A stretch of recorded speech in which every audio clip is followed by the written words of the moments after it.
বছরভর ডাক্তারির ব্যস্ততা, তার মধ্যেই একটু সময় বের করে মিলন উৎসব, স্মৃতিচারণ আর একে অপরের সঙ্গে আলাপ বিনিময়, সব মিলিয়ে জমজমাট NRS medical school and college x students অ্যাসোসিয়েশনের মিড টার্ম রিইউনিয়ন।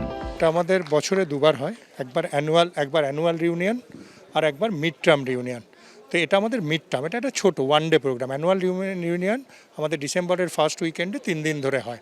এটা নিয়ে আমরা চতুর্থ বছর এটা করছি এবং প্রত্যেকবারই যথেষ্ট ভালো সুবক্তারা আসেন, অত্যন্ত রিলিভেন্ট টপিক নিয়ে আমরা এটা করি। অনুষ্ঠানের অন্যতম আকর্ষণ ছিল তপন কুমার ব্যানার্জি মেমোরিয়াল ডিবেট। বিতর্কের বিষয় ছিল সমাজ মাধ্যম অহমিকাকে প্রশ্রয় দেয়। বিতর্কে অংশ নেন রাজনৈতিক ব্যক্তিত্ব থেকে চিকিৎসক, বুদ্ধিজীবী সহ সমাজের বিশিষ্ট ব্যক্তিরা। সমাজ মাধ্যমের ইতিবাচক ও নেতিবাচক প্রভাব নিয়ে চলে যুক্তি পাল্টা যুক্তি। বিতর্ক সভায় সংযোজকের ভূমিকায় ছিলেন অধ্যাপক শুভময় মৈত্র।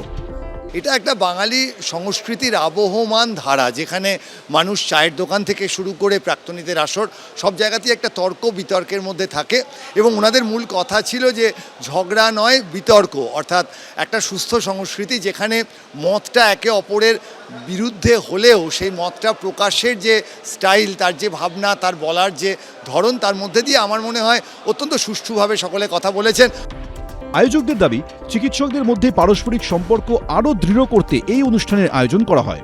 এরকম একটা অনুষ্ঠান, রিউনিয়ন, পুনর্মিলন, প্রাক্তনীদের সঙ্গে যারা আছে বর্তমান তাদের একসঙ্গে যে মেলবন্ধন তৈরি হওয়া, এটা জরুরি বিষয় বলেই আমাদের মনে হয় এবং প্রত্যেক বছরই এটা আমাদের সুযোগ করে দেয়। ঐশী মুখোপাধ্যায় রিপোর্ট, এবিপি আনন্দ, কলকাতা। এবিপি আনন্দ, এগিয়ে থাকে, এগিয়ে রাখে।